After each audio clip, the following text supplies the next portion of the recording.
Hey everyone, hi. Happy Saturday evening. I spent a big part of my day in the garden, and I'm coming as is on natural, and which I come often. So just explaining, I might be a little dirty or muddy today, actually. And I want to talk about. Hey Florence, so nice to see you here. So I work a lot with people who have experienced trauma and professionally. And I had a client today, and it just made me think about I should do a Facebook Live on this. So here's the thing about trauma. So first of all, we need to understand that one of my mentors has said to many people, many of us, that trauma is as common as dirt. That trauma is something that we need not carry any shame about, that we don't need to make excuses for. It's part of living in our society pretty much these days, but we don't talk about it. We don't talk about it in our families. We don't talk about it with our friends. We are embarrassed by what it does to us and how it makes us behave. We are ashamed of who we can be ashamed of who we are because of our trauma, because the way it looks when we get triggered, when our trauma gets triggered, is not socially acceptable for the most part. And so there's a ton of shame around our trauma. And I have been so blessed to have friends and people around me who, I have my own trauma history. I have a significant trauma history, actually. My kids have trauma histories, and I work with tons and tons of clients who have trauma histories, and I've read stacks and stacks and stacks of books. I went to grad school because I was fascinated by trauma. I've worked with a ton of children and parents around trauma, and so I wanted to just share some insights how we can support people in a better way around trauma. So first of all, recognize, and I'm willing to talk about myself here actually. So we need to recognize that when someone has a trauma history, which is pretty much everyone, I'm going to say, like none of us are, it's very rare to have somebody, I actually know some people who like really can't think of something super hard that was traumatic in their life. But it's very rare to know someone who has like no hard things that have ever happened in their life. And it's not a bad thing, right? Like, you know, in some ways, it builds resilience, right? Like that's the antidote to trauma is resilience. But it's hard to build resilience on our own. We can build like a hard resilience that becomes a rigidity for us to overcome hard things, or we can develop a really healthy resilience that is based on relationships. Hi, Rowena. I would love to know where you live, Rowena, if you could let me know. And yeah, because you're on here so much. I love it. Thank you.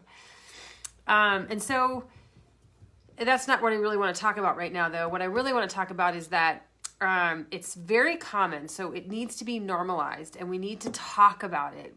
We need to feel comfortable. Like around people that care and love me, I am able to express to them, this is what it looks like when I'm triggered by trauma. And it might look like complete frozenness. Like when I'm triggered, it depends on what's happening. I'm completely frozen. I can't speak my mind. I can't express myself. I can't ask for what I need. And I'm just, frozen, really. And that's not uncommon. Like who here can relate to that, being frozen when you're getting triggered?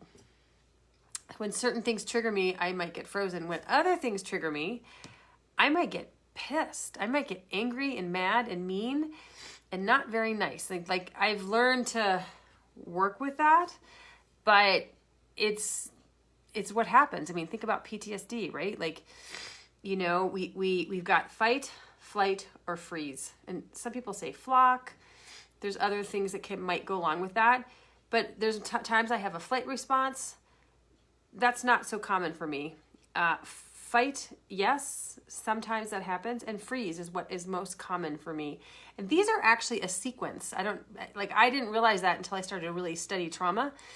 These are a sequence. And so Fight, flight, and freeze. Freeze is the deepest form of trauma we can have when we have frozenness and helplessness all together in one.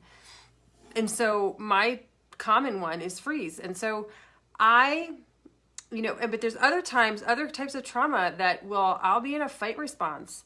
And so I have surrounded myself. So here's the key, and the thing I want to talk about tonight is I have surrounded myself with people who my daughter's calling me right now. I can tell them, hey, I have these kinds of responses to this situation that has happened. I want you to know that. Can you help me? I don't mean to freeze. I don't mean to be so angry. I could spit blood, like, ugh. And I want to have a different response, but I can't do it by myself. And that's the vulnerability piece of it. That's the shame. Like if we feel ashamed, that is so hard for most people to say. But we need to have these kinds of relationships where we can do that with one another. And so sometimes it's us taking the first step and exposing our own traumas and our own responses that aren't helpful, and asking for, can you help me when I'm doing this? Like for me, if I'm having a fight response, I might just say, hey, I need space. Can you just trust me that I need to write in my journal for a half an hour? Maybe we've got stuff going on right now, but I need to write in my journal for a half an hour, and then I can talk about it. I'd like to talk about what's happening, and then I can be okay. Like, here's my coping strategies. Here's what I'd like to do, and here's what I need help with. Please don't ask me questions. Please give me space during this time. These are the kinds of things that you can ask for. Hey, Selena. Well, good morning. So yeah, that's what I would really recommend for, like, yeah, when you're the person who's being triggered and you're asking for help. It's a hard thing to do, but we need to have these conversations. We absolutely need to have these conversations. And if you have children won't understand. Like, children just need you. And so it's so helpful to have another caring adult in the home. And I'm a single parent, so I don't have that. But if you have another caring adult in the home where you can work as a team and you can tell each other, I am way overstimulated, I'm triggered by my trauma, I'm overwhelmed, can you help? Can we tag team here? Can we do this together? And that is so important to be able to do. So, and then if you're on the flip side, if you're the one who's with somebody who is experiencing a trauma symptom, fight, flight, or freeze, then, and actually it's so interesting because fight and flight are a different part of the nervous system than freeze. And so that's why they're a sequence. It's fascinating work. But anyway, so if you're the one who is experiencing someone else who's having a trauma response, it's important to do some things. One, it's important to slow down. Like, the last thing that person needs is to have demands put on them. And we need to recognize, like I said in the beginning, that trauma is as common as dirt, and we all have trauma histories. So we need to respect each other's histories, because we can't help it, right? Like, we can learn a new response, and we have to want to learn a new response, but we can't just say, oh, today I'm just going to be happy, when I'm getting triggered by my trauma. It's just not that easy. It's a nervous system response that takes over your body and your brain. You can definitely learn new things, but so if you're the person that's with someone else, you slow down, you don't talk a lot. Hey, Maggie, you don't need to say a lot to that person.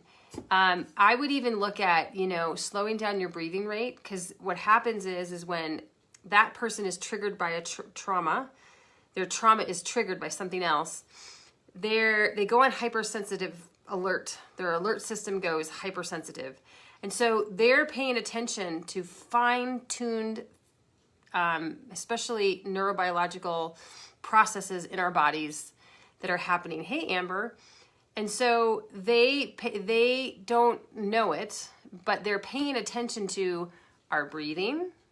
They're paying attention to our limbic brain. So that they're sensing into our internal states. They're paying attention especially to our facial muscles. So it's important to be soft, slow, to not say much because we don't want to overwhelm them. And just to like you could, if you slow down your breathing, that alone can have an effect. One thing you can ask, like my favorite question to ask somebody is, and actually tone of voice is very, so your prosody it's called, very important, because like I said, they're on hypersensitive alert, and they sense into our tone of voice to sense if we're a danger or we're a help.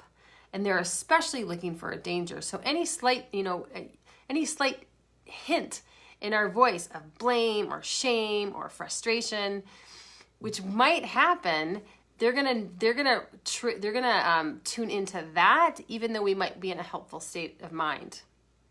And I think we all know circumstances where we're actually trying to help someone, but they're like, oh, you're blaming me.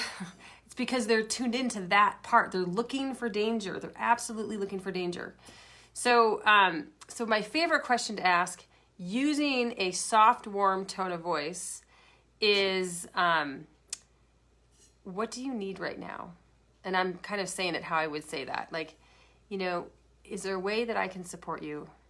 Or what do you need right now? Like in a slow, soft, I went down my tone of voice. If you notice, that is a really good way to help somebody and not increase their sense of threat. We're trying to help them reduce their sense of threat. So, and especially if, in this video, I'm talking about how to help somebody who's in a state of fight, flight, or freeze. That is a really important one. The tone of voice, the facial expression, the softness of it. My experience is that we're often not aware of what our facial expressions are, and we don't notice that we might have a look of whatever, blame, shame, superiority, what the hell is wrong with you? We might have that look on our face without noticing it. I actually have practiced holding a facial expression and running into the bathroom and looking at it in the mirror and going, wow, I didn't know that. Or having a mirror nearby and looking at it and saying, now I get it. It's not easy. Most people are not aware of what their facial expressions look like and what they're communicating. So it's a really good thing to practice, is looking at your facial expressions. Okay, so I try not to make these too long. This is a fascinating topic. I could talk for hours and hours about trauma, but this focus was on how to help somebody, or how to help ourselves too, when someone's having is being triggered into their trauma. So I hope this was helpful. Please let me know your biggest takeaway here. I would love to know what was helpful to you. All right. I hope you all have a beautiful rest of your evening or day, depending on where you are. All right. Thank you. Bye.